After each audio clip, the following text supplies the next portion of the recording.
Certainly, of course, so in the history of revolutions, and not only socialist revolutions, but bourgeois democratic revolutions also, the American Revolution, for instance, you have had the occurrence of violence as a means of seizing power from the oppressor. But why? If people are serious about moving ahead to create a better society, then of course they should not allow themselves to be deterred simply because a few people at the top, who are in possession usually of monopoly on violence, decide that they're going to unleash all of their forces of oppression to stop them. Revolutionary activist, feminist, and writer Angela Yvonne Davis was born January 26, 1944. Angela, the oldest of 4 children to Sally and Frank Davis, was raised in Birmingham, Alabama. The southern city was especially segregated and earned nicknames like Dynamite Hill and Bombingham due to numerous Ku Klux Klan bombings and terror attacks aimed at black residents, some of which were young Davis's close friends and acquaintances. Angela's activism pursuits started early on, as her mother was a member of the NAACP, and Davis herself was politically involved as a child through the Girl Scouts of the United States of America, where she protested racial segregation in Birmingham. As a teenager, Davis attended Elizabeth Irwin High School, an integrated progressive school in Greenwich Village, New York City. She was active in a program that paired Southern black students with Northern white families seeking to help white Northerners confront the realities of the Southern black experience. After graduating from high school, she received a scholarship from Brandeis University, where she studied abroad for a year in France.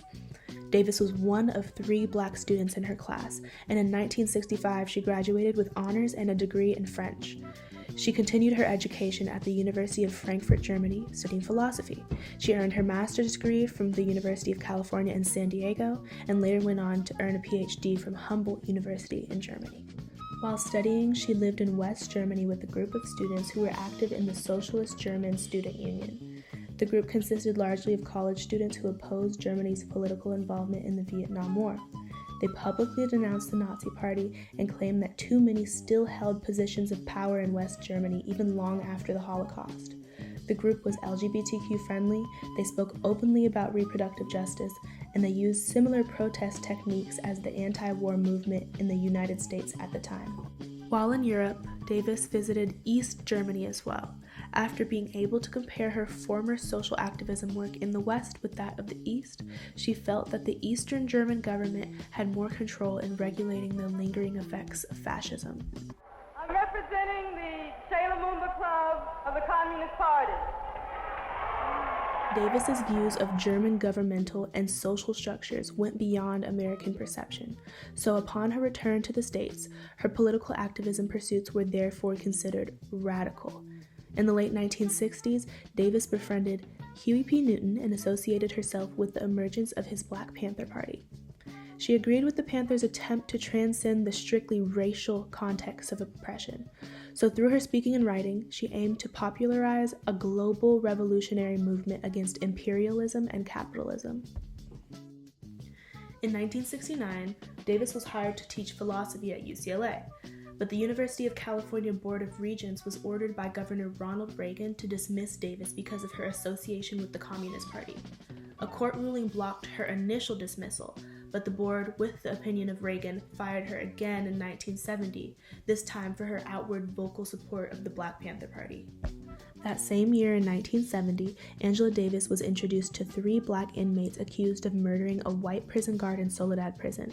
They became known as the Soledad Brothers. Davis believed that they were unjustly accused and that there was no substantial evidence that they had committed the crime at hand, so she became a key member of their defense committee in court. Later, in an extension of the same case, there was an escape attempt from the courthouse.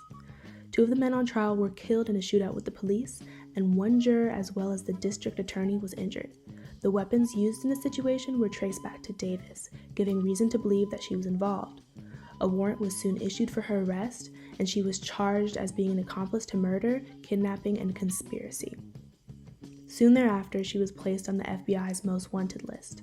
While awaiting her trial, large numbers of people gathered to demand Davis's release. She received widespread national and international support from the Black community, liberals, and the progressive left. The National Council of Black Lawyers offered Davis assistance in her trial, and after serving 17 months in jail, she was released on a $100,000 bail. After trial by jury, Davis was acquitted of all charges. Following her acquittal, Davis taught and spoke at a number of prestigious universities and published some of her most famous works detailing her involvement in Black liberation, prison abolition, gender, and social justice. Popular titles include Freedom is a Constant Struggle, Ferguson, Palestine, and the Foundations of a Movement, If They Come in the Morning, Voices of Resistance, and Women, Race, and Class. Today, Angela Davis is 80 years old, and she continues to write and speak openly about matters of the human experience, highlighting the ongoing importance of the social activism work that she's been doing for decades.